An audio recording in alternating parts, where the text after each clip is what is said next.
This meeting in person as well as in a virtual setting using Zoom. Members of the public may view and listen to the meeting live tonight on Wave Channel 18 and online through the city's website as noted on the agenda. If you would like to participate in live public comment via Zoom, please refer to the agenda for instructions. Pastor Tom Galovich is here from Valley View Church, and he will be giving the invocation. So I'll call him up to the podium, and the mayor will begin the meeting momentarily after his invocation. Thank you. I count it a privilege to be here tonight and to help you with this. I'm going to ask you to bow your heads, please. Father God, we need your help tonight. We ask you to help our city council members to make decisions that benefit all residents of Lincoln. Help them to further the direction of our city to be a light shining on a hill. We ask you to help our fire crews and keep them safe. Please send the right conditions to help quell these fires throughout our state. Help those that have lost everything to remember what counts the most, their lives, but also help restore that which was lost. Help us to remember 20 years ago on 9/11 and to never forget those that perished on that day, but also those that have given the ultimate sacrifice here and abroad for our freedoms. Help us to return to the love of our country that we saw in the days following 9/11, a true love of our country that we have been so abundantly blessed with. We also need your help in dealing with the crisis in Afghanistan. Help our leaders to have courage to do the right thing. We humbly recognize someone greater than I and ask for your divine help. Amen. I have 6 on the dot by my clock, so we will open the meeting. May I get a roll call? Yes, Councilmember Andriotta. Here. Councilmember Joyner. Councilmember Carlskent. Councilmember Lauritsen. Here. And Mayor Silhai. Here. A report from closed session. Thank you, Mayor. There is no reportable action on either item, but staff was given direction. Thanks so much. All right, we'll move on to Pledge of Allegiance, and Mr. Albert Schreiber has graciously agreed to give that for us.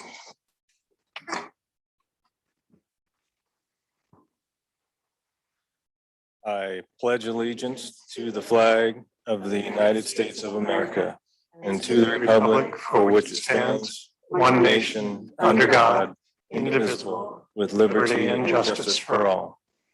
Thank you so much. All right, do we have any agenda modifications tonight? See none? All righty. We'll move on to presentations. Item 6A, the 10th anniversary of the propane rail car incident, and Chief Alves will be giving that for us. Thanks, Chief.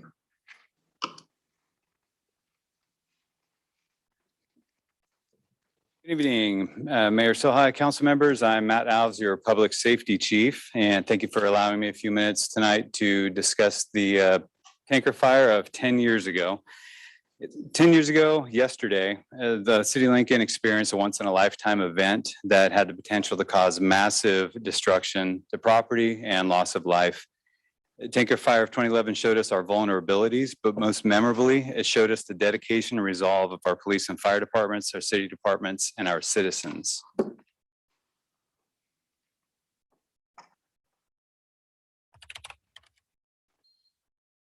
Begins with a breaking news first alert.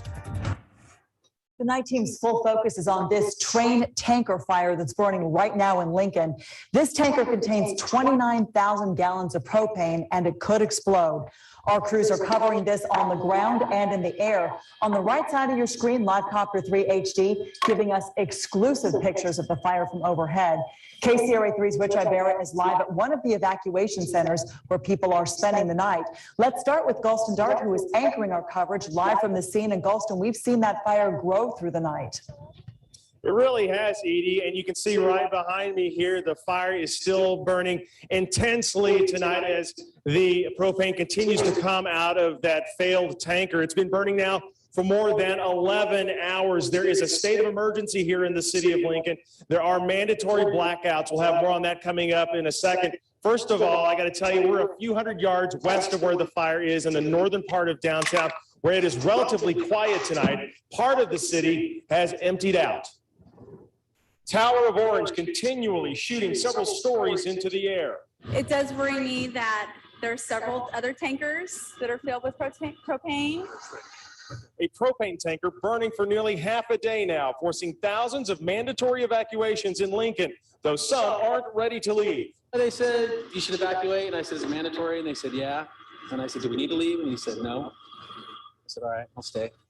Just after noontime, calls went out about the explosion, a 1-mile danger zone set up, people grabbing what they could, including their pets. Grab a bunch of pictures and clothes and our puppy, and we came here. As day turned to night, voluntary evacuations became mandatory, the city declaring a state of emergency.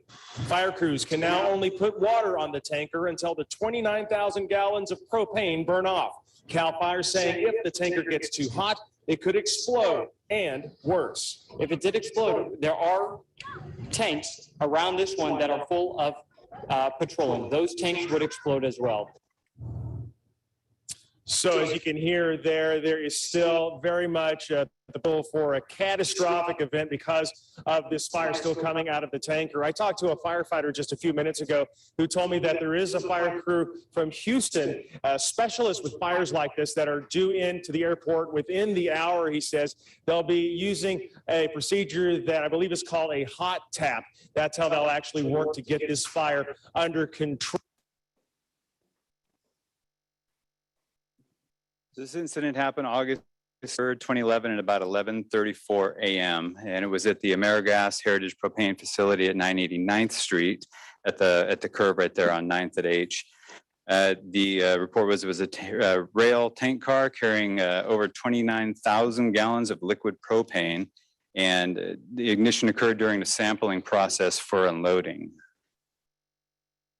This is just an article out of the Orange County Register, and the fire burned for almost 2 full days. And as we worked on solutions, we realized the gravity of our situation, and the severity was evidenced and reinforced by this article here. In 1973, Kingman, Arizona, a reading from the article here, they killed 11 firefighters and a gas company worker when a rail car carrying propane tank exploded. The resulting fireball injured more than 100 others and showered the surrounding area with shrapnel. The propane tanker flew 1/4 of a mile and its impact dug a crater 10 feet deep. Yes, that was 1973, but the fact of the matter is there's still tanks, same volume, propane hasn't changed. That's what we were looking at. Some other images of the scene. One thing of note, I'm sure you're all aware, running along the rail lines is a major petroleum pipeline, which is very close to this. So 10-foot crater in the ground, who knows what that would have done to that petroleum pipeline. And don't forget Ramos Oil across the way. Ramos Oil with some very large tanks. The response to the incident, Lincoln Police and Fire Department, we received the initial call. And we immediately called back all personnel once we realized what we had. So everyone available that would answer the phone came to work. The incident required assistance from 26 other fire agencies under the California Fire Assistance Agreement. The on-site assistance from the state office, the OES, as well as Placer County OES arrived. Local county and state law enforcement agencies were involved. And there's an effect on city governance and city council. There was an emergency meeting and declaration and continuance of government as a result. Things that were affected, so there's key infrastructure that was affected. You had City Hall and the police department. We were within the 1-mile evacuation area, and both buildings were forced to close and evacuate. We were required to evacuate the Lincoln Police Department Dispatch Center, and they immediately relocated the Rockland Police Department to continue dispatch services. And there was obviously another heavy demand on other city departments and resources. And in total, there's more than 41 other state, county, and local agencies that participated in managing this incident. The effect on the city of Lincoln, so there was the 1-mile radius. That 1-mile radius was the anything in here is probably going to be destroyed or die. There are 3 evacuation centers opened. Residents and businesses were displaced for at least 43 hours. One of the major things, schools decided to close and not open on the first couple days of school. And roads and utilities were interrupted, 65 Union Pacific, and the underground pipelines were stopped. And much of the downtown area was without power. And this is just a map showing the modeling of the middle pinkish circle there is the 1 mile. So as you can see, that is all of old city of Lincoln, all the downtown and the east side and west side, and pretty much out to the creek, all the way up to Joyner Parkway is within that 1 mile.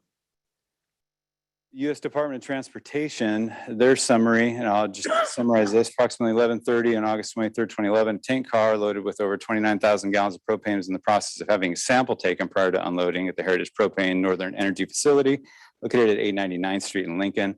During the process, tank car caught fire, resulting in burns to the employee. In order to protect public, an evacuation was ordered and Highway 65 was closed until the fire was extinguished more than 43 hours later. UP's traffic was affected and shut down. The main track of the Valley subdivision next to the facility was shut down due to the incident. No passenger trains were affected, and the fire occurred at a shipping facility, didn't occur on railroad property. It was a non-transport related incident. The tanker was not hooked up. It was sitting in the yard. And the cause, there are two possible scenarios that would cause ignition of propane. One involves propane drifting to the ground and finding an ignition source. The other involves static electric discharge as a source of ignition. So the aftermath, over the course of the 43 hours it took to control it, lost as many levels. The City of Lincoln amassed about $500,000 in expenses, not to mention all the expenses the other agencies incurred. Residents and businesses had claims, and the parent company Heritage Propane initially dismissed the claims, but they eventually decided to pay some of those. And following the incident, we learned from this, the City of Lincoln did not renew the conditional use permit for the site, and the business was forced to relocate. And the Lincoln Police Department, we developed a redundancy in CAD, our phones and radios to allow remote dispatching from Rockland PD. So at this point right now, we can absolutely shut down and walk over there and dispatch.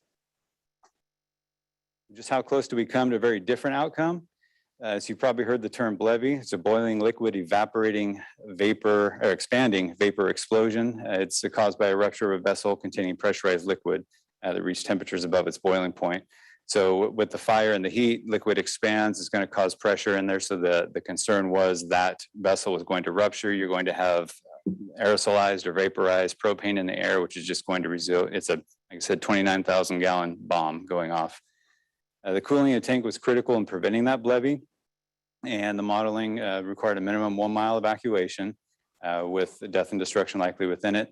And the initial actions of the fire personnel significantly contributed to the favorable outcome of this disaster. So this tank car sat in this condition, rusted and dry for quite some time in the lot until it was finally removed. The fenced off site is still there today. And it remains a reminder of how quickly the city can be turned upside down. We were lucky that day. The efforts of the firefighters immediately putting water on the tank to cool it down and then remain within 100 feet of the fire for the duration of the event speaks volumes to their courage and quick thinking during the incident. The efforts of law enforcement, working evacuations and security, some working over 18 hours straight, taking a 4-hour break, then coming back to work, speaks of their dedication to service before self. We weren't going to let our town burn that day. As public safety, we were going to give it everything we had to ensure our town stayed intact. And I said we, I was there. And that's how we felt 10 years ago. And that's how we feel today. This town and its people mean something to us, to the public safety of the city. And we willingly will put ourselves in the middle of these situations so others don't have to. It's our calling. And looking back, I'm proud of the work the Lincoln Police Fire Department did during this incident. We didn't give up. We stayed right in the middle of it till the very end, till those flames died down through that hatch. And that's who we are, and that's what we do. And should something like this happen again, the men and women you see running towards it, that will be us. And I appreciate you giving me the time to speak this evening and recap this major incident 10 years ago. So thank you.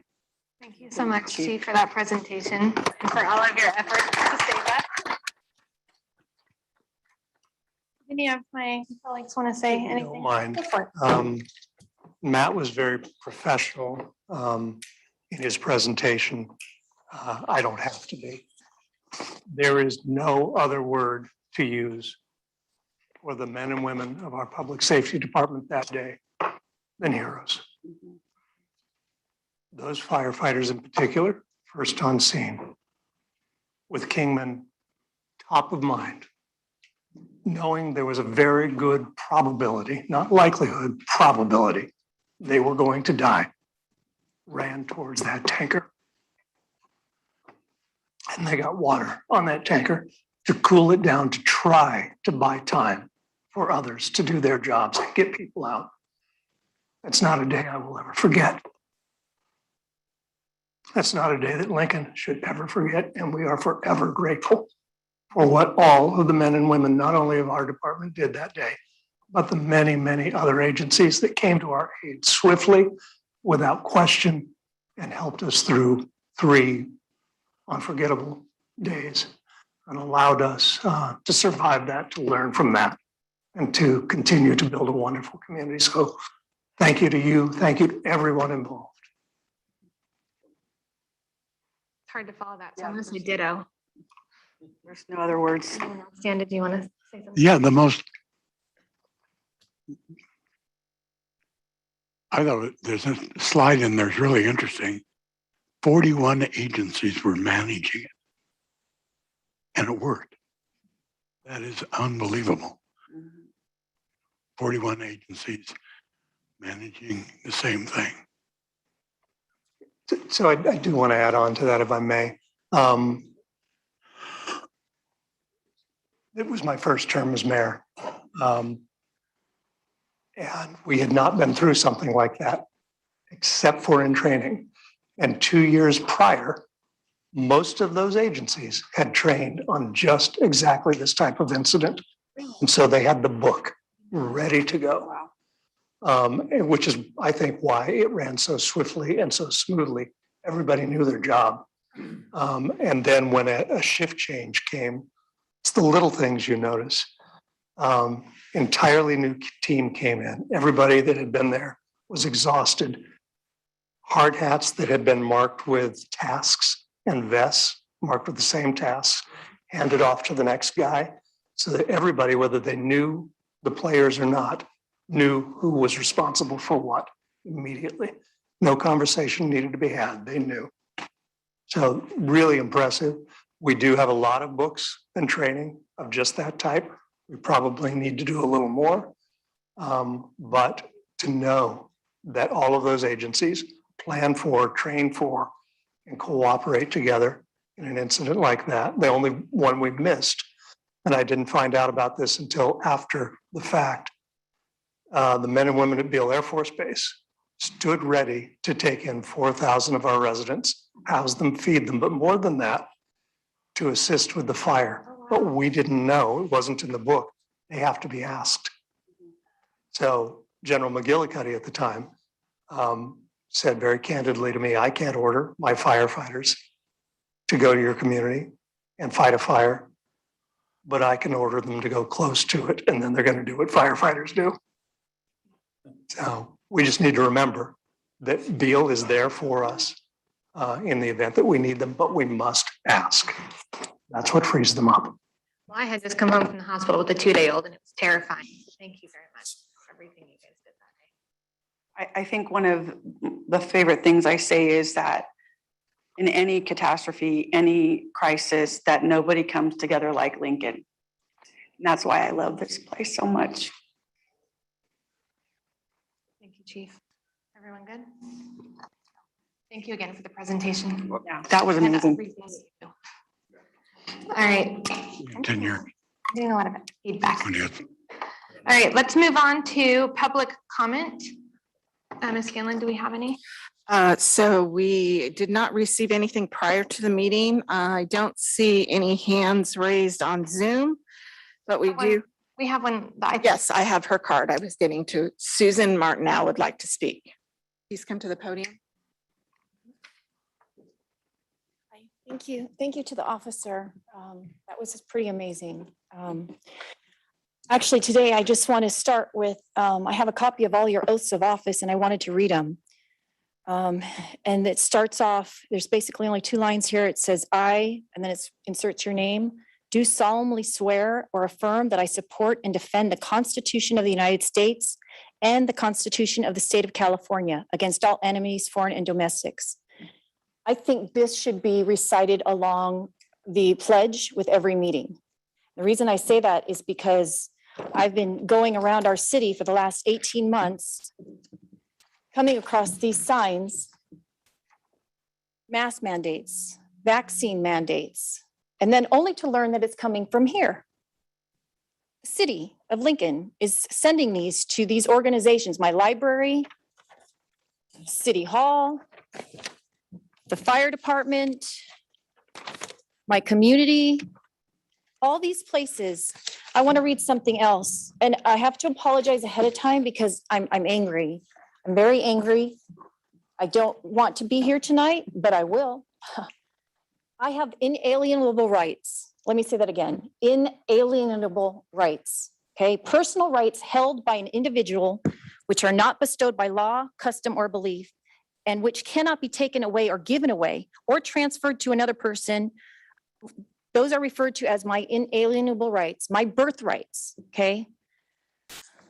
So our oath that you're defending, the California Constitution says, Section 2, every person, Section 1, all people are by nature free and independent and have inalienable rights. Among these are enjoying and defending life and liberty. That's our California Constitution that you're supporting by your oath. Now we have the Declaration of Independence. We hold these truths to be self-evident, and all men are created equal, that they are endowed by their Creator with certain inalienable rights, that among these are life, liberty, and the pursuit of happiness. You are also, your oath of office is defending this, or supposed to be. The Bill of Rights, which is also part of our Constitution, the right of the people to be secure in their persons. My personal being, I have a right to be secure in. This mandates about these vaccines is illegal. You're right up there with the Nuremberg codes, as far as I'm concerned. The US Constitution, the law of the land, Marbury versus Madison. The US Constitution is the supreme law of the land, and any statute to be valid must be in agreement. You've got half of your citizens who do not agree with any of your mandates, whether that's masks or now these vaccines. Advocate. Advocate in the law says to speak in favor of or defend by argument, to support, vindicate, or recommend publicly. Those signs that you're putting out all over my beautiful city, you're advocating it, you're supporting it. I hold you guys responsible for it. Should I read your oath again? Because you're not supporting the Constitution, you're going against it. We need someone like this officer over here who's as diligent at fighting for my US constitutional inalienable rights as this gentleman was about fighting that fire. I know my time is up. And one more thing, as far as I'm concerned, your whole agenda from this point on means absolutely nothing because it's moot. Because if you can't get that one thing right, your contract with the city is to defend my rights, and you're not doing it. And I will hold you accountable. Thank you. Thank you for being here. Ms. Gillen, do we have anyone else? So I do not have any other cards, and I don't see any hands raised, Mayor. Thank you. So we will move on to item 8, the consent agenda. All matters on the consent agenda are considered routine business and will be enacted by one motion. There will be no separate discussion of these items unless a member of the city council or resident requests a specific item be removed from the consent agenda for separate action. Any items removed will be considered after the remainder of the consent agenda. Do any of my colleagues wish to pull an item? Can't see Dan. Are you good? Dan, you want to pull on? No. Good. All right. Did we have any requested by the public? We did not have any cards, but we do have a hand raised on Zoom. Would the phone number ending in 7296, please go ahead. Please unmute yourself. Good evening, council members. This is Mike Garabedian for Heal Lincoln. The item I'd like to take off of consent is the, I think it's 8N. It's the proposal to water Joyner Park with recycled municipal wastewater. 8N. Thank you. No other hands are raised, Mayor. All right. Do I have a motion? I move the approval of the remainder of the consent. I'll second. Can I get a roll call? Yes. Councilmember Carlskent, Yes. Councilmember Lauritsen, Yes. Councilmember Andriotta, Yes. Councilmember Joyner, Yes. and Mayor Silhai. All right, let's go to 8N. adopt resolution 2021-164. And this would be, I believe, Araceli, correct?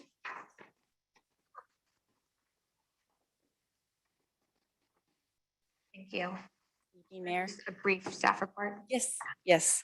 So the item before you is for authorizing us, the city, to enter into an agreement with Regional Water Authority, who will be overseeing this grant opportunity. It's part of the IRWM, Integrated Regional Water Management Plan, that we are a part of. And this project is part of that plan. And only those projects that are included in those plans are available for funding for this Prop 1 funding that's available.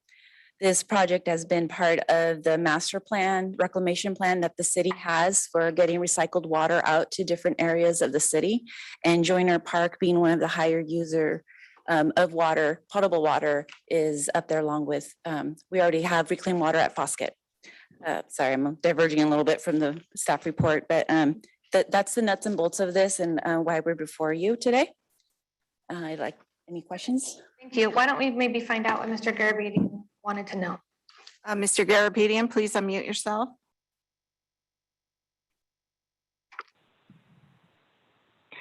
Thank you again, Mike Garabedian, Placer. I'm sorry, Lincoln.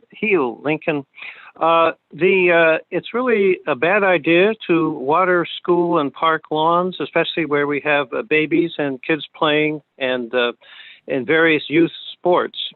The direct contact with the water is possible, and wind-blown sprinkler spray also. Wastewater, irrigated wastewater is not supposed to run off, but it puddles on several places on the cement parkways a long time. So we don't want people walking through that or kids splashing in it. You've got soccer balls and dog sticks and baseballs, picnic blankets, frisbees. We have the counter sewer service area number 1, North Auburn, has been piped down here, and that has industries that are regulated because of the categorical standards that apply to things like electroplaters and so forth. So this is something that we should be very concerned about. At the best, I would hope you would take it off consent and have a hearing on it to get the facts about what is in municipal wastewater even after it's treated. So this is really something that needs a lot more consideration, and we should all be very concerned about putting our youth and others and infirm who walk in this park and so forth at risk. I think there have been cases of people infected in a school lawn situation, and we just don't want to create that possibility here. Thank you for this chance to raise the issue. No other hands are raised, Mayor. I don't know if staff wanted to respond to that concern at all about there being some, I don't know, health issue with the reclaimed water in the parks. I can provide a brief response in that we do have, the city does have a master reclamation permit that gives us the authority to treat and produce tertiary treated water that is Title 22 compliant. These regulations are approved through Department of State, Water Resource Control Board, Department of Health. It's all regulated, and it goes through stringent requirements that the wastewater treatment plant is required to uphold. The effluent is permitted through also the Regional Water Quality Control Board, Division of Drinking Water for park and landscape irrigation, and it's very highly regulated. Thank you. That's perfect. I think that sometimes people don't realize just how regulated California is, and I feel like almost nothing is more regulated than water in this state. So I appreciate the response. Hopefully that helps assuage any concerns. Do any of my colleagues have any comments, questions? Make a comment too. Yeah, I toured that facility out there, and the water that comes out of it is actually better. They told us the water is better than the water that they release into Auburn Ravine. So it's perfect, and they do this all over the world. They use reclaimed water for watering. So I don't understand the problem. And I think that is the point, is that water is so very clean that there are times if I understand correctly, we actually have to add minerals and other elements back into it before we release it into Auburn Ravine. And it flows downstream and ultimately into the Sacramento River and off to the sea. I think it was important you did touch on it. We're already using reclaimed in Fosket, and I believe some of the irrigation of Landscape medians, correct. and such. So you are correct. It is heavily regulated. And this water is probably much cleaner and safer than, let's say, well water. Yeah, exactly. Dan, you look like you want to talk. This is a permit that we got a grant against. The permit has been in place since about 2006, 2007. If I'm not mistaken, I might be off a year or two. The water, you really ought to, anybody that's interested in understanding the tertiary treated wastewater needs to go to the water treatment facility, get the tour, and go through the lab and see the testing that's done. There are a lot of areas in Lincoln that are irrigated. For instance, the golf courses at Lincoln Hills landscaping with raw water from NID. Raw water is untreated water, and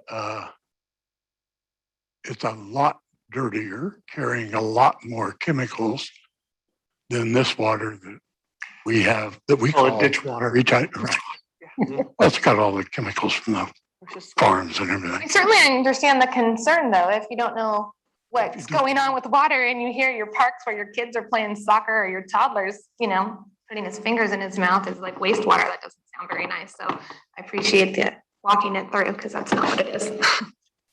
Do I have a motion? Approval of the item. Second. Can I get a roll call? Yes. Councilmember Joyner, Yes. Councilmember Lauritsen, Yes. Councilmember Andriotta, Councilmember Carlskent, Yes. and Mayor Sohi.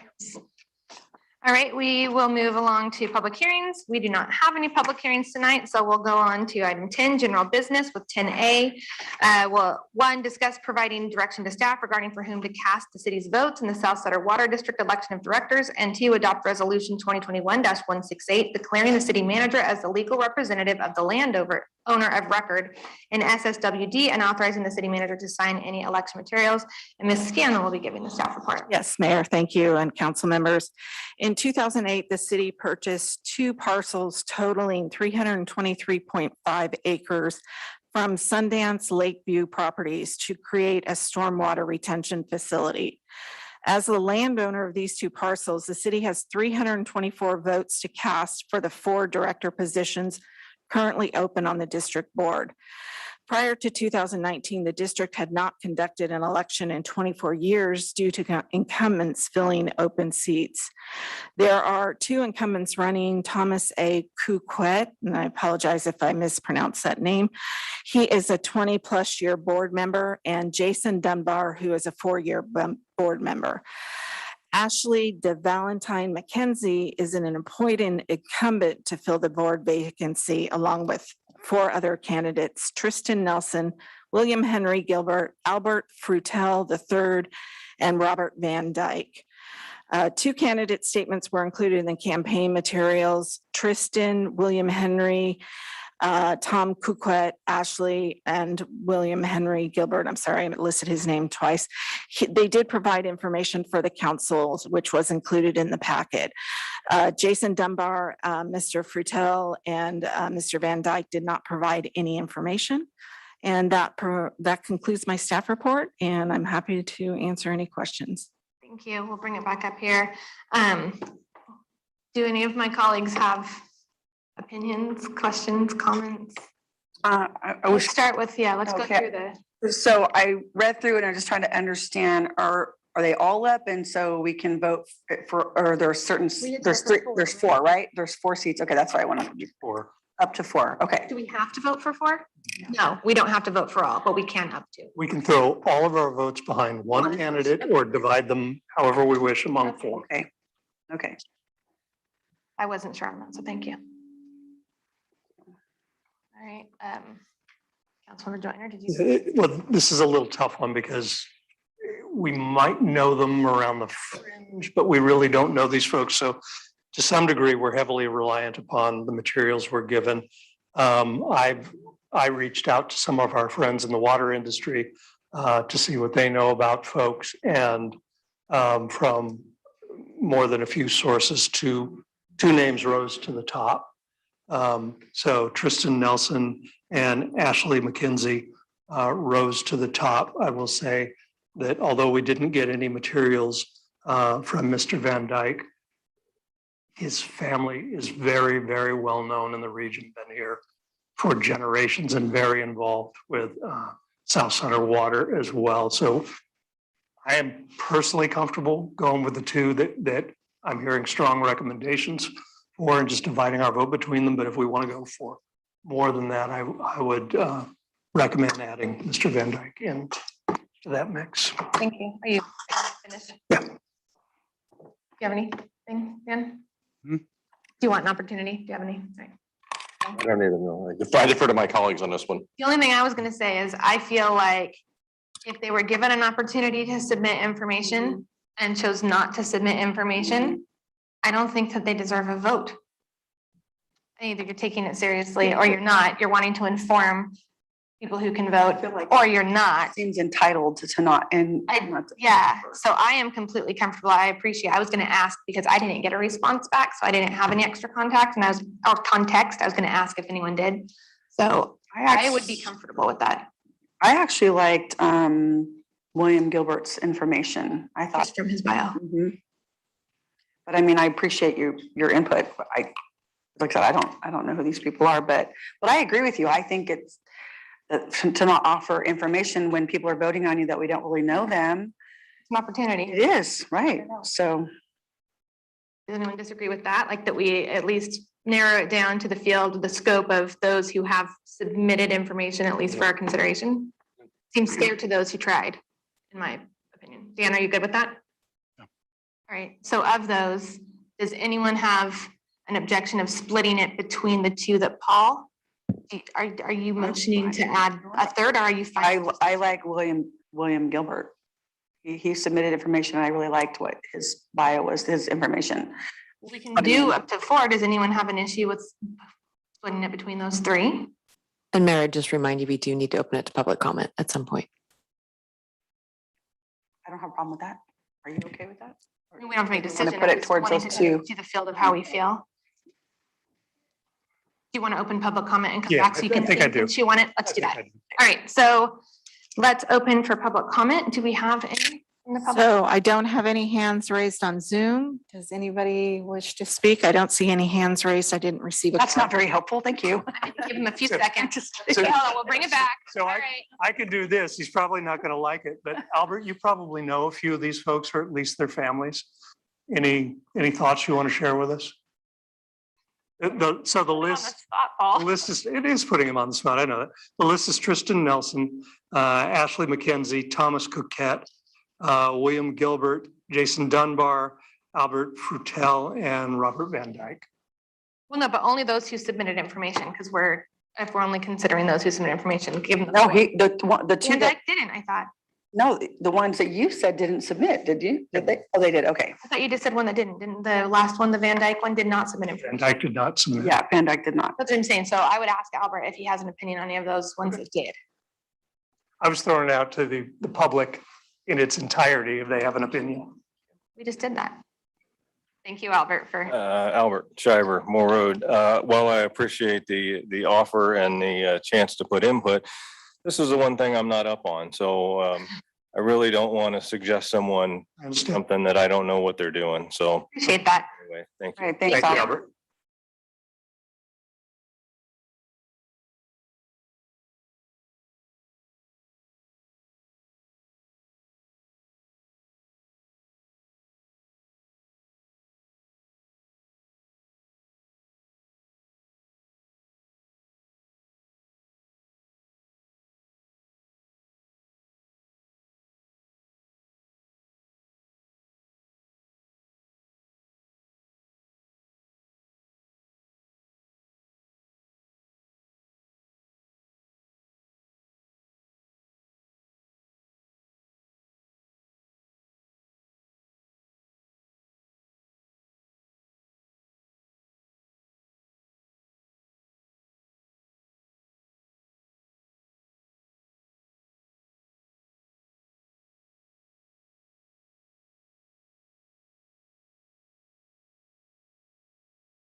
right, so we have a motion, we have a second.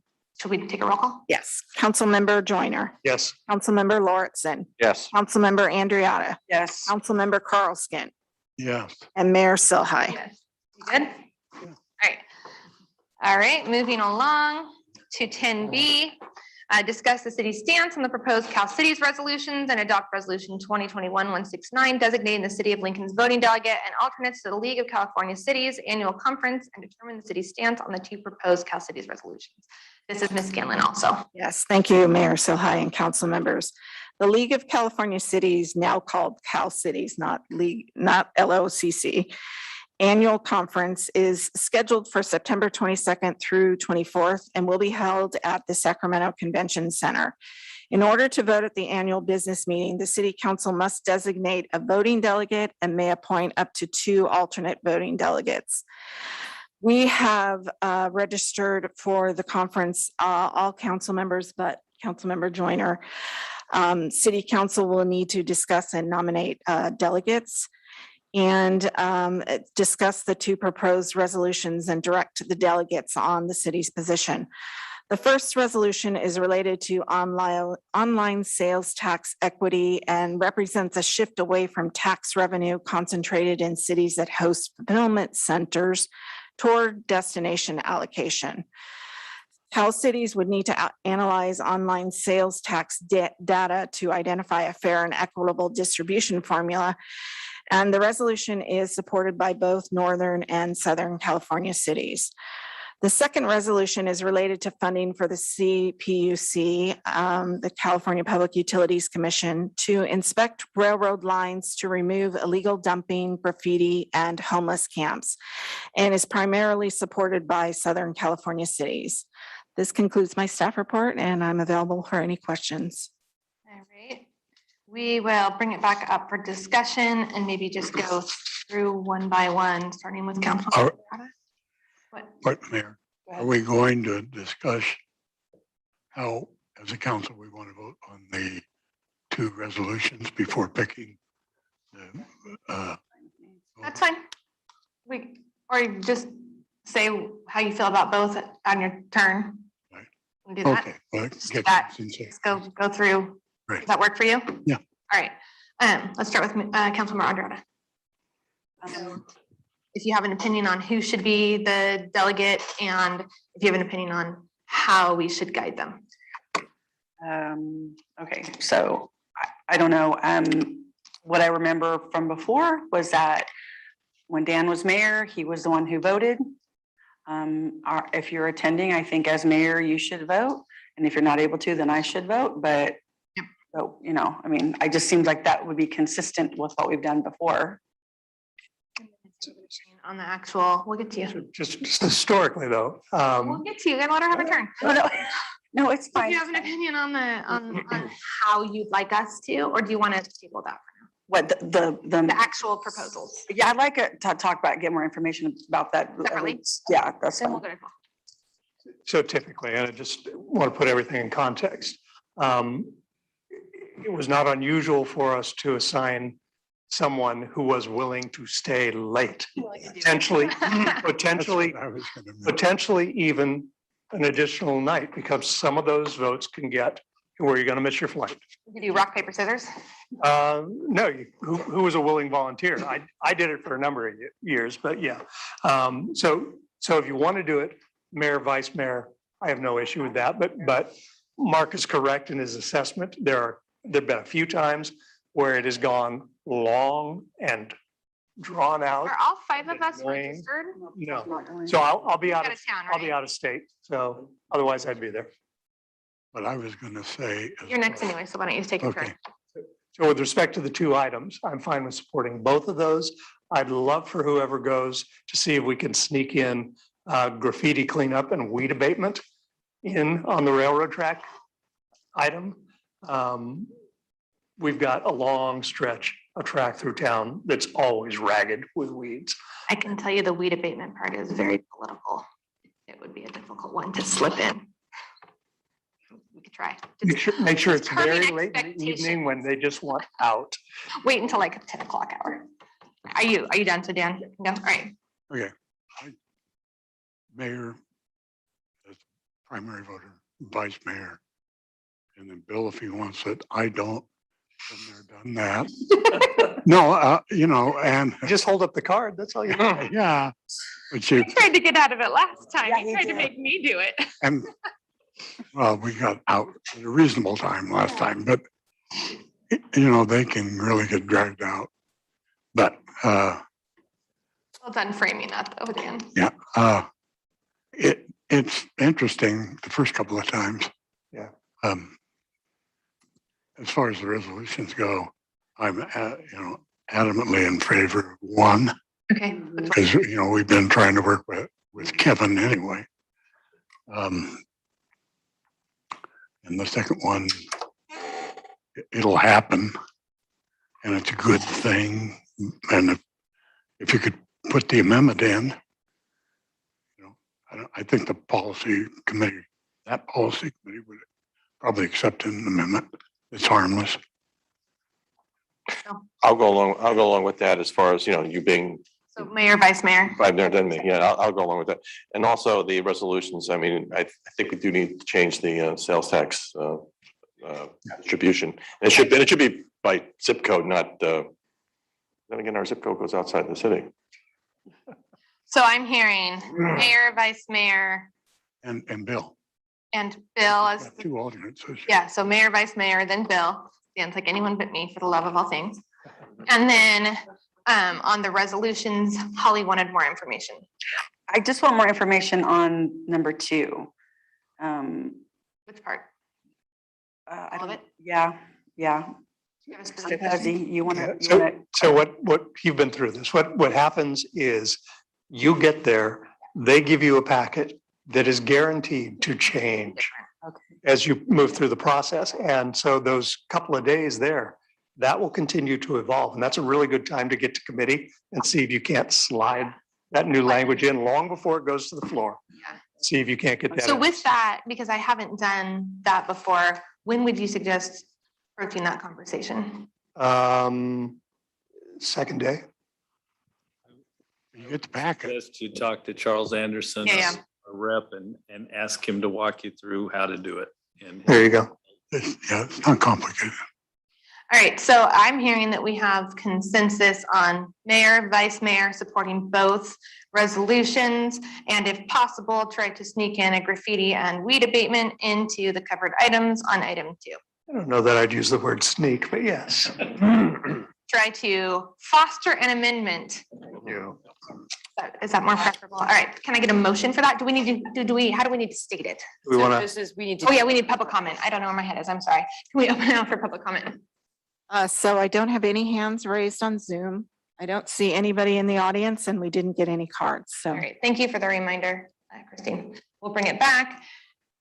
So we do need to clarify, right, that it is a recommendation of how we vote, because it's possible that this goes sideways in some way. And if whoever's there has a gut of like, that's a no. always, they need We that. should have the leeway to be like, sorry, guys, it changed in a bad way and we're not going to support it. So how do we state that? So I would suggest that it is the council's desire to appoint Mayor Silhai as their primary voting delegate, with Holly Andriotta as the first alternate and William Lawrenson as the second alternate, and that the council as a whole recommends adoption of both amendments or both resolutions, with the friendly amendment to add graffiti and weed abatement to the second resolution.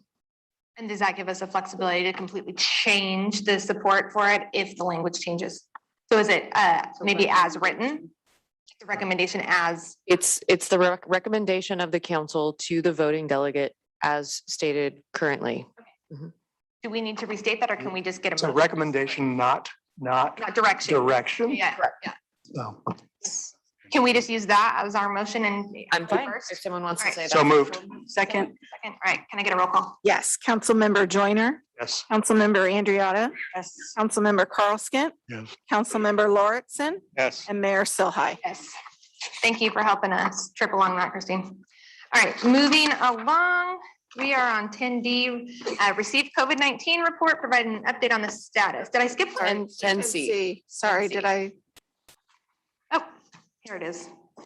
All right, 10C, adopt resolution 2021-170, authorizing the approval of a personal request in the solid waste division of the Public Works Department to add the positions of 2 full-time refuse truck drivers, 1 seasonal refuse truck driver, 1 full-time office assistant, 2 to the fiscal year 2021-22 budget.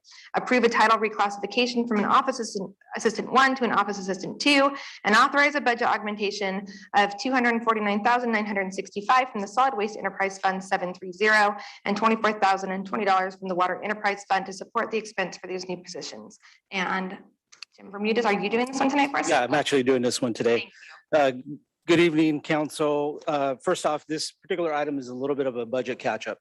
As I mentioned in staff report, there was discussions ongoing as we were rolling through the budget in the early months of February, March, where we needed to add additional personnel and staff work and full-time employees. Then things kind of enhanced with the warp speed with the leaving of the city manager at that time. So things kind of got moving pretty quickly. And these particular positions, kind of missed that approval and authorization with the council at that time. So I'm bringing them back to get them authorized, which is, as you mentioned, there are 3 positions in solid waste, and then the office position, which is a half-time position. And essentially what has occurred through the following months in my tenure there with Public Works is I'm kind of seeing it, a little bit differently on the way that the setup is being and what we really truly need based on a few months back. And so to the point is what we definitely need to do is we definitely need to add the positions for the solid waste. But in doing so, we also need to counteract what we're seeing as a critical kind of demand on admin work and phone calls and just work orders that are coming in on the admin office side. So we did have a half-time, a person working part-time. And so what we'd like to do is take a carve out of what the 3 positions were, take a half and put that into the office assistant, and then up that office assistant to an office assistant 2, to make it more in line with a salary that's at least larger than a McDonald's, okay, is what we're working with on the salary. So we thought it would be definitely appropriate, as well as the work that is committed by this particular person to the city. And we thought that would be I think a thing that would show her that we are committed to her long-term longevity with the city. So that's that part. And so that what that would do then would take it to the 2 positions and a part-time position for the solid waste. As I mentioned in the report, solid waste is getting pretty busy.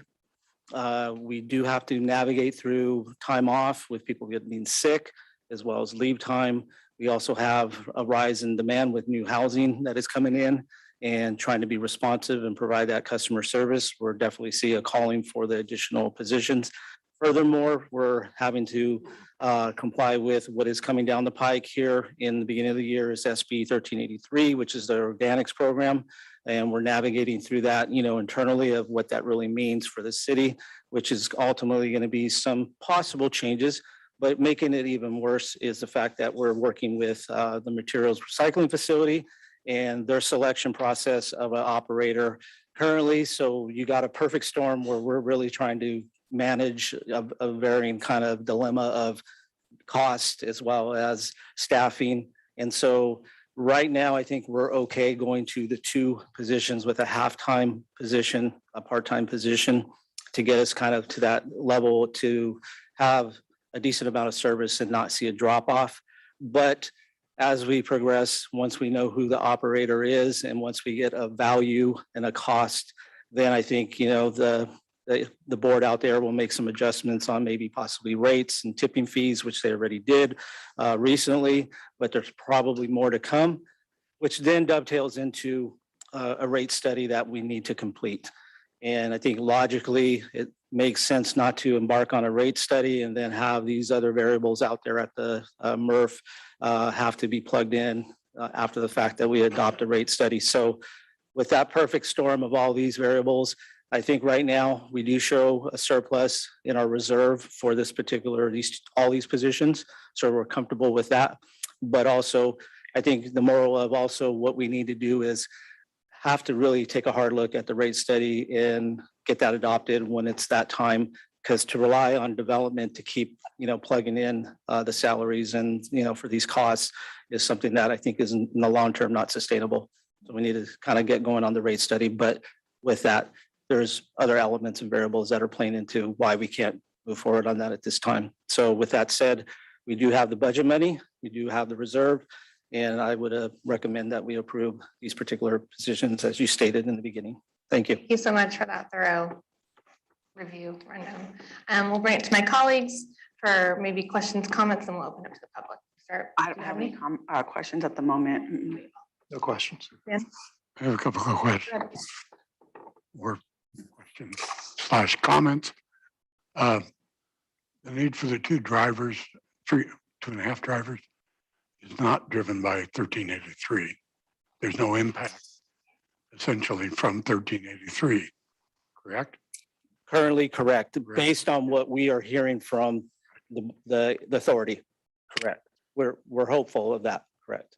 I thought that NBS, that the rate studies being done were in parallel for solid waste and water.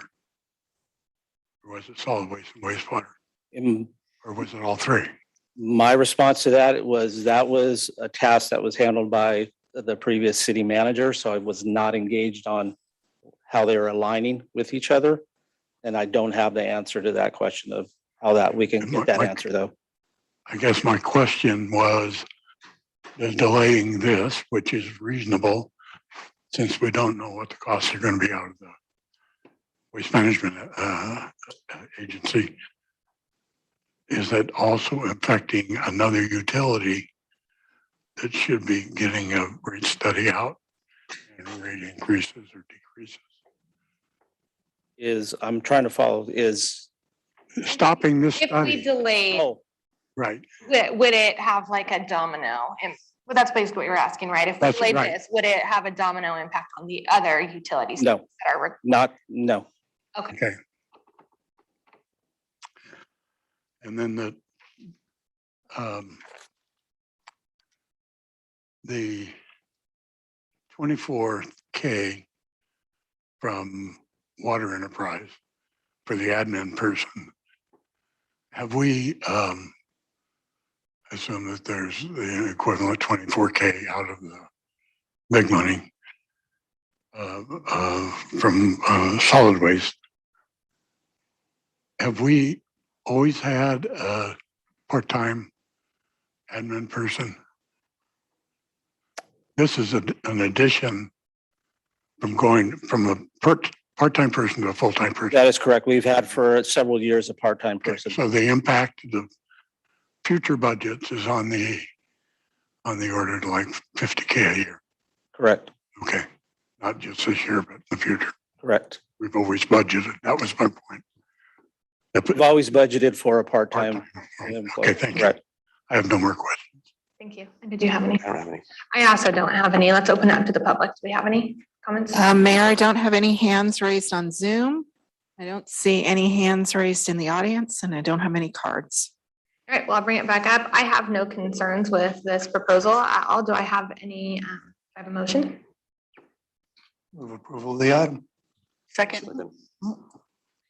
Yes, Councilmember Joyner, Yes. Councilmember Andriotta, Yes. Councilmember Carlskent, Yes. Councilmember Lauritsen, Yes. and Mayor Silhai. All right, this time we're actually on item 10B. The COVID-19 report. I'm reporting on the status of emergency in the city of Lincoln, and Mr. Scott will be giving that for us. Right. And thank you very much. I don't have a big update on this. I mean, we have gone from a year where we got new state or county regulations almost on a weekly or bi-weekly basis to a point where we're not getting a whole lot of input at all in terms of new regulations or any kind of clear guidance. Obviously, there's been some spiking on infections, and what we all read is that it's variant related that is causing the spiking. And there's obviously concerns as school starts that issues may come up related to the kids all working in a school environment. At City Hall, we're experiencing more infections than we've had. But more than that, we're experiencing people being exposed and needing to be, removed from the workplace for quarantining and testing. And we continue to do that. I would guess, from what I've been told, that it's more active right now than it was literally during the peak during the last year. So it's a time of some concern.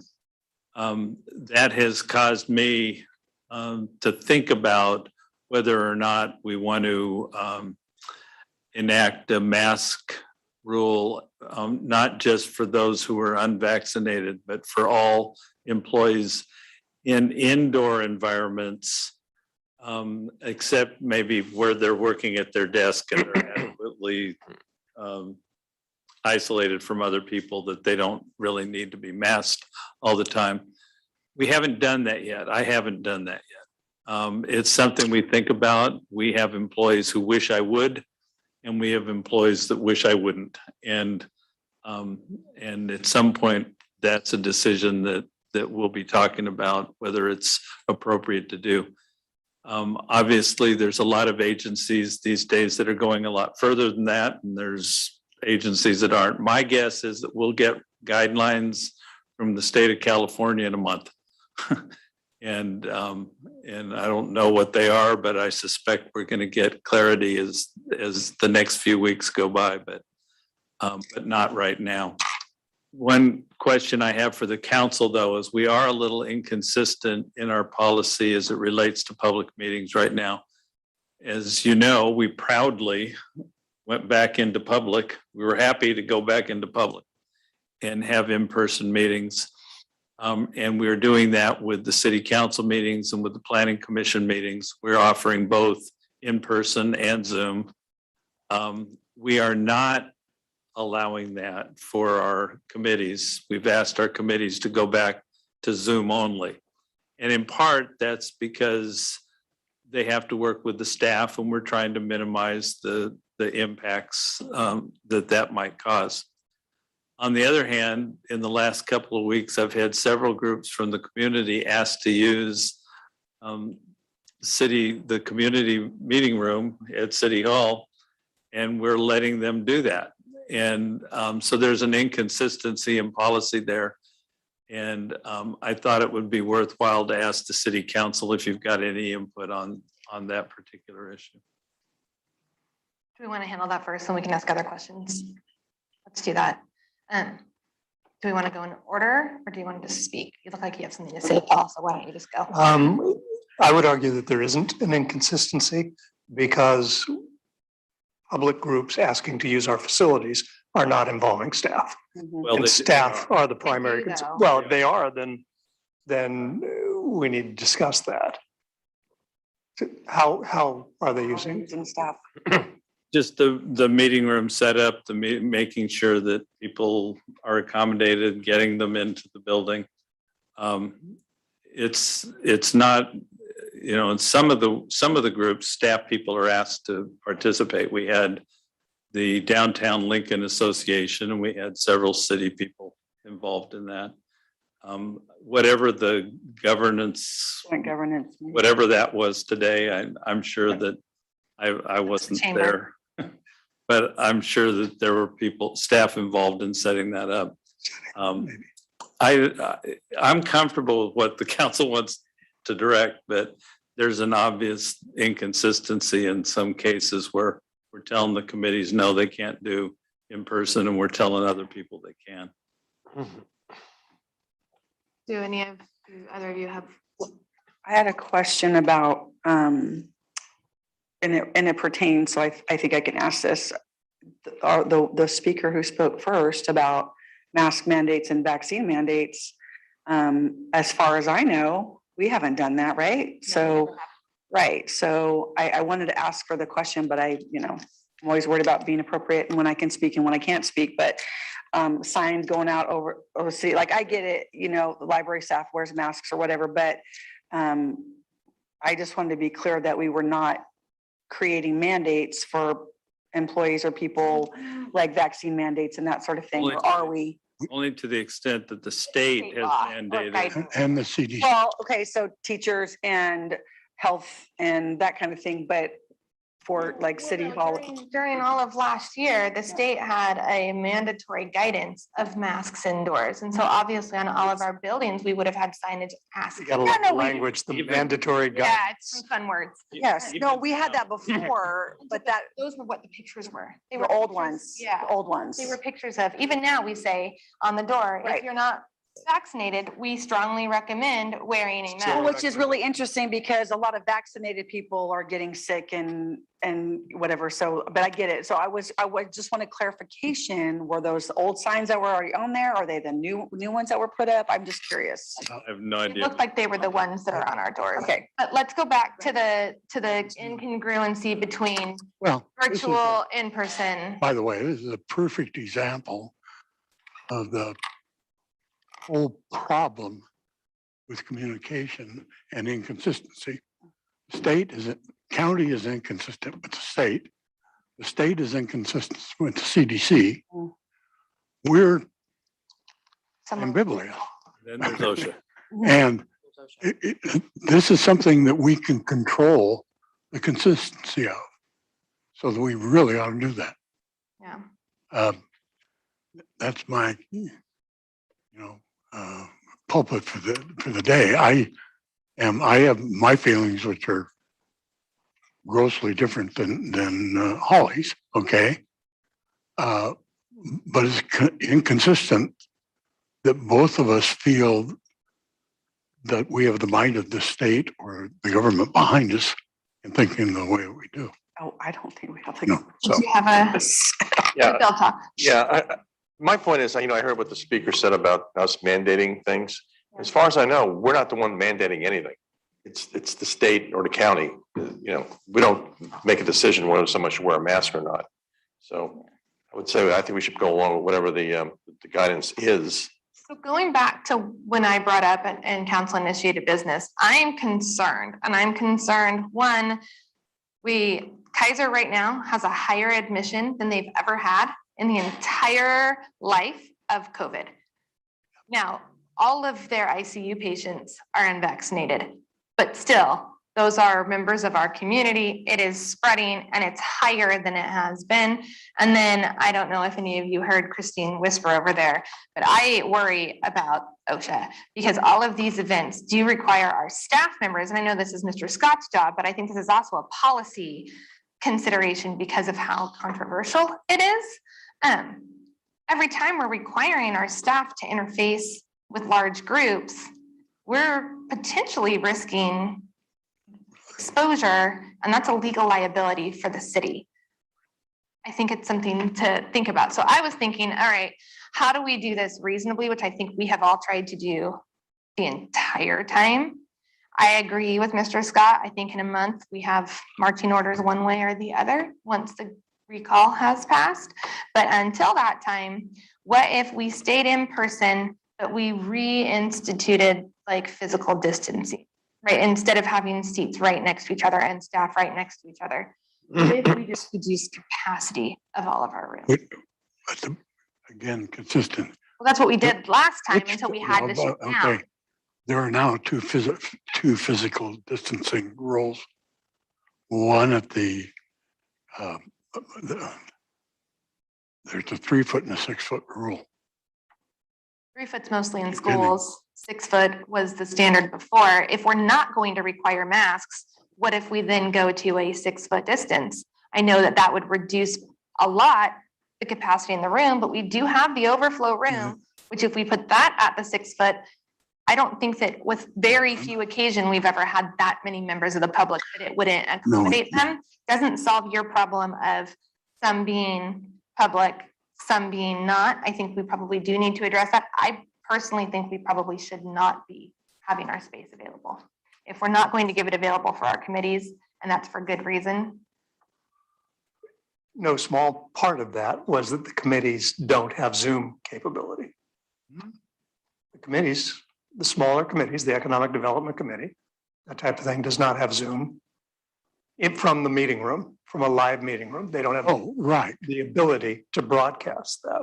And so it's an all in or all All out. in or all out, yeah, Environment. proposition for our committee, So- correct? So I'm probably, this is going frankly against, The fiber of your being. to a degree, to a large degree, rather than try to navigate our way into social distancing and multiple rooms and Zoom meetings and live meetings. If we're going to start doing all of that, then why don't we just be as cautious as possible and go back to Zoom for a month or two? Council also. I don't like it. Council and Planning Commission, I don't like it. I don't necessarily Another- want it, but I also don't want to be the arbiters of consistency. Yeah. Another thing we could do along that though, which is still consistent, not consistent with what we did, but we did what was most advised by the state before, is we could go full virtual for the public. And if we wanted to be for collaboration, it would let us be spread out in It a still large, brings staff into the room. but they could sit out away from us and away from each other, Or you could go, large room. you could go to full Zoom where everybody is 18 inches from everybody. Yeah. That's I good. did have a question on the air purification. Did we ever get those like mobile filters to bring it up like with the HEPA capability? Because that is a huge like mitigation measure. And if we don't have that, I should. Last I heard, they were gonna price it. Okay, so we haven't, We we don't have that in time for whatever's happening now. Not for this week. I don't know how long it takes. You know, it's like everything else these days, they're probably on back order for ever, but we were gonna price it and find out. So I suspect we'll find out after the reelection, because the executive order that allows for remote governance expires September 30th. What if we went back virtual, all virtual, as this, whatever's happening right now just keeps spiking?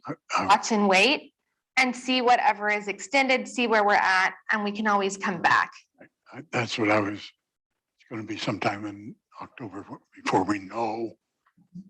It'll be the last week of Right. September. There'll be a whole lot of things that happen. Yeah, there'll be a lot of them. I don't love it. I also don't love the other options of it. And I think that, to your point, there are people who don't want it for these, very firmly convicted, I would say philosophical, but they're much more rooted than that, and I think real than that. But then there's also the actual threat of physical safety, health, and OSHA laws and liability, which whether we like it or not is a little bit of a noose around our neck. I'm hearing total silence. So how do we feel on it? Well, how does OSHA affect council meetings? I know that it's a employers, wearing masks. You're an employee. I'm an employee. He's an employee. She's an employee. If one of us gets sick, it is an automatic assumption that that was contracted during your employment. I know, I understand Right? that. Okay, so if you got sick and then you passed it along to your family members, your neighbor, somebody died, they wanted to sue, we could potentially be liable for your family or whomever in your home and you who got sick from it because of OSHA. So it's like a real thing. And just to clarify, that's not necessarily an OSHA issue. That's more of a general liability issue, but the OSHA issues are related to if a certain number of employees are exposed to it in the workplace, there are fines and penalties that we can be subject to as an employer. I guess I was just thinking like the workday within City Hall, not us as employees. That's what I was thinking. So everyone here is, yeah. So the example I've given in conversations with the mayor relate to if one of us contracts COVID, we go home, we give it to our children, our parents, our cousins, and grandma or grandpa passes away, there could be potential civil liability if they were to trace it back to the city. Wanted to, and If they wanted to pursue that. on us to refute, it's not flipped. And then the fines are hefty for an outbreak. I understand that. With OSHA, correct. With OSHA, yeah. Why don't we hear from the public? Hmm? Why don't we hear from the I was gonna public? say, has everyone spoken and want me to open up to the public, or are we? Oh, yeah. All right, let's open up to the public. You remember them? It's very quiet tonight. Yes. It's Yeah, they're- quiet tonight. It's hard to remember. This is a- Normally, I don't think I've ever had a meeting where there has not been public comment. It's strange. So I don't have any hands raised, Mayor. I don't see anybody in the audience, and I don't have any cards. Bring it back up. Must be the full moon. It's like completely like. I'm not going to volunteer Albert anymore. Learned your lesson. All right, so we need a resolution. But this isn't an action item. So how do we bring that back? Do we need to bring it back on an We just give agenda? direction. You can just. Can we direction. give direction? Give Like, direction. how are we allowed legally to proceed on this? You can give staff direction on Yes. how you wish your meetings to proceed going. We forward. can on it. Okay, do we wish to do that? Wish them Yeah, to. That's overstating the item. How you're directing us to We proceed. have a desire to provide direction as a body tonight. Well, let's put the items that we discussed. Number one, public meetings. Number two, committee, the disconnect there. Number three, in general, the increase in really it's a virility of the two variants. One of the options was to do social distancing. The other one was to go back unequivocally to the way it was 2 months ago. And with Zoom for everything. And I think those are the. So I think there are a couple of different things here, though. If we decided that we did want to just revert back to all virtual watch and wait, does that create any hiccup for you? Transitioning back, or we have it down now and it's like whatever we'd like to do, you're good? Yes. Okay, sorry, Paul, I didn't mean. When we come back, we know how to do it. Yeah, Yeah. so we're good to go, whatever way. All right. There's an element that we don't tend to think of, and that is if we're not going to allow our facilities to be used by groups, are we going to close the library? 'Cause The that's, library is now joint use. It can't be closed because that is an so entirely now we're separate. inconsistent again. But not because that's a separate set of guidelines also. They're governed also by whatever the education guidelines are. That's a whole. During that time, Yeah, during the day so I guess you're saying out of school hours, do we keep it open to the public? This is a good if we're talking about consistency. Mr. Scott, do you have an opinion on And, that? and then we wind up with the theater groups, we wind up with events being booked for the pavilion. Outdoor events, I think we should continue to allow. Outdoor is a different environment from This is getting indoor. into a territory that's beginning to make me pretty uncomfortable. Yeah, The outdoor- I'm not Yeah, ready to that's start not- shutting everything down.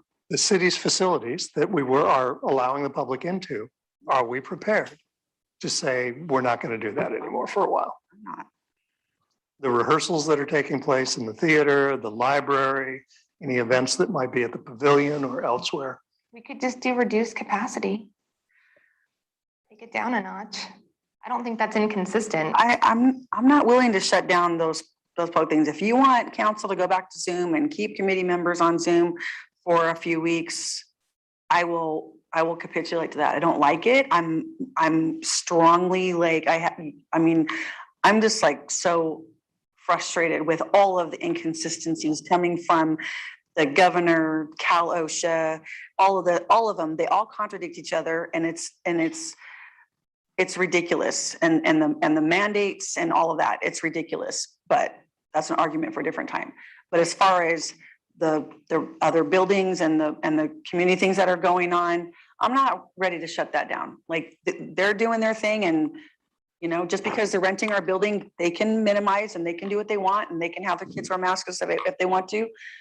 I think we're treading back into territory that we don't want to go to. Do those activities require staff presence? No. For the most part. No. I mean, They don't have to coexist. The only exception is the library. Yeah. The library, I wasn't here, but I would guess that during most of the last year, the library wasn't allowing public. Right. No, they weren't. And we recently let the public back in. but we haven't reinitiated programming. We're still not doing that. It isn't online. Pardon me?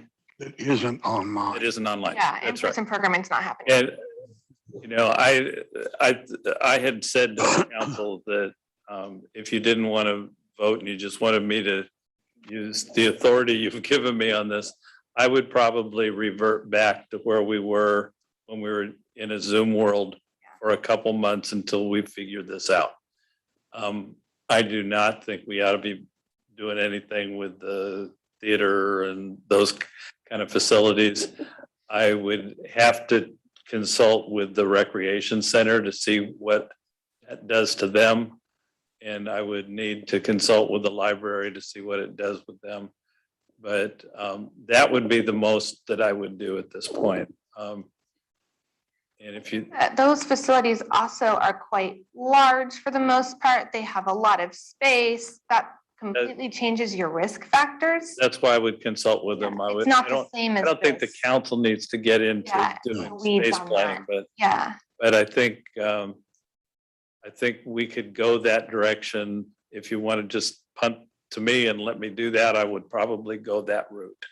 And we would just stop renting out the facilities. We don't rent it out. We allow people to come in and use. We would probably stop that for a couple months. at City Hall, you're saying. City Hall. You're not talking to larger At City Hall. facilities in general where for the most part, those are public who have opted into being there. It's not staff who's forced to interact. I'm just talking about the City Hall. That's kind of really the distinction. And there is no way to get it perfectly consistent. There's no way to get there. A lot we're playing with. But I'd give us, you know, we did this for a year and a half. We could do it for a couple more months if we needed to, without creating a big impact on anybody. And it's going to go one way or the other, I suspect. We're either going to know clearly that we have a challenge that we got to do something about, or we're not. That's where I'd go for right now. I feel like our option is either we require masks regardless of vaccination status and we distance, or we go virtual. I don't like either, but I like the first one less. I think that causes a lot more sore points. It does. And like creates more restrictions on people who really don't want them versus just going virtual where no one is disrupting their daily flow, and that like very firmly held convictions on both sides aren't triggered as much aside from your lack of access to your public building, which feels wrong. And I will acknowledge it feels wrong because it feels wrong to me. I get it. So it gets even more complex, September 25th. Lincoln Showcase. It's outdoors. It's outdoors, but it's tightly packed. Well, outdoors has a whole different set of risk We just had a, It's a city we just facility. had the Rods and Relic show last weekend and there was a lot of people and everyone, I mean, like that's. I'm not going one way or the Yeah, other. no, I'm saying we need I'm to take all saying of these outdoor things things like that, into people Well, make their own there's- choices. There Do is, it one at a time.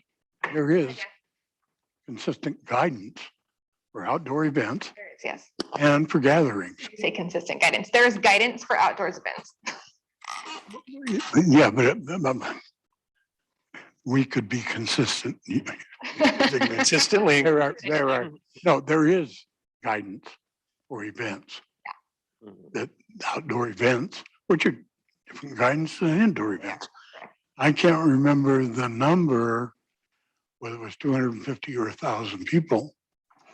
I hope it was 1,000, but any indoor event, after demand, It's 1,000, yeah. It's You have to 1,000. have proof of vaccination. proof of action. I think Mark brought us to a place, tried to corral us back and get us Yeah. to a place where I think Let some him of do us are his pretty job. unhappy. Yeah.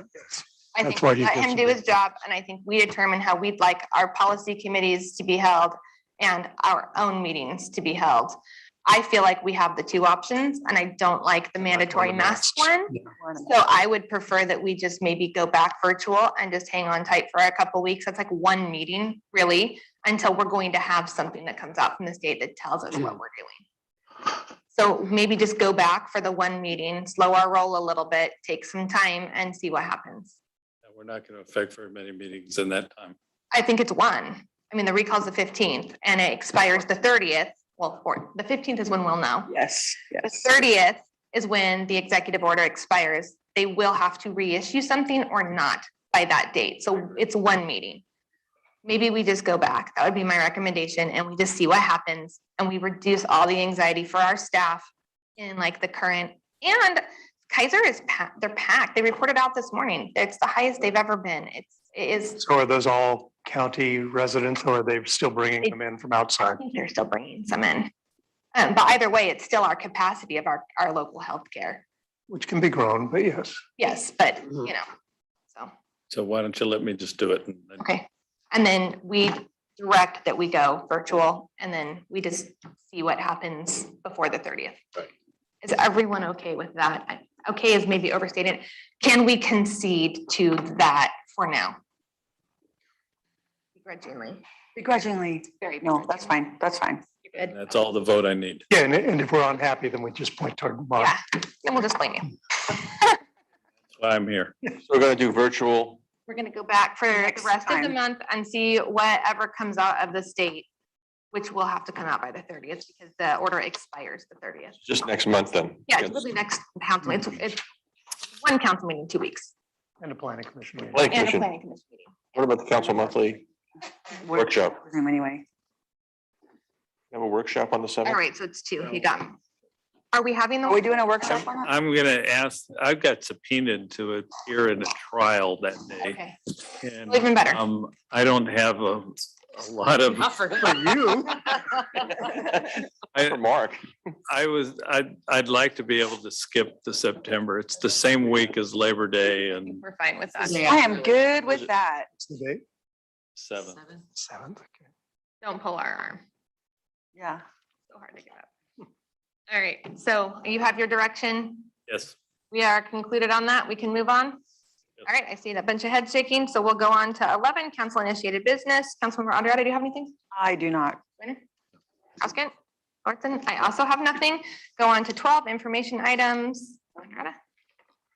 Joyner? I think so.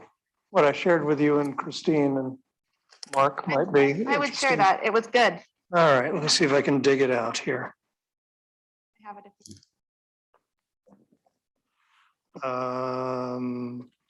Okay, so the state auditor's office has a dashboard that they put out of the most at-risk cities, ranging from number 1, the most at risk, all the way down to number 460, the least at risk in California. Those numbers came out fresh very recently, I think yesterday, if I'm not mistaken, and they are showing that Lincoln is at number 350. Remember? It's good. Where a bigger low. number is better. Yeah, lower No. is better. Yeah, Right. you do not want to be number 1 in this at all. So number 350 out of 460 cities for the 1920 fiscal year. And just a little context for that, we were at 328 in 1819, which was the audit year. So that was the worst of them, was all the way down at 328. We were at 419 in 1718 and 451 out of 460 in 1617. A little more context, Roseville is at 208 and Rockland is at 192 for 1920. So good numbers, heading in the right direction. At risk for what? Financial risk. Financial risk, yeah. There are, if you, Consideration like your reserve. like, yeah, you know. if you go onto the dashboard, they break it down to certain categories, green, red, yellow, and they actually do a map of the cities and color code them as well, so. At risk for never getting the Super Bowl or. No. Fiscal risk. Remember, it's the audit committee, Joint Legislative Audit Committee, which I always found interesting that on the one side, even during the audit, we had good, solid numbers, which I think is largely the policy side of the equation. And the audit explored some of our internal operations. They're saying it's at risk for going bankrupt. Is it? Well, ultimately, I suppose, yes. Yeah, okay. Financial collapse, which could end in bankruptcy. I think from the state's perspective, they don't want to have to interfere and jump in and buoy somebody up. That was interesting. So thank you Yeah. for sharing. For that. Councilman Crosskin, did you have anything? No. Martin? I also have nothing, so we are adjourned. Thank you, everyone, for you being guys here and so thank you. much. staff for Appreciate being it. here. So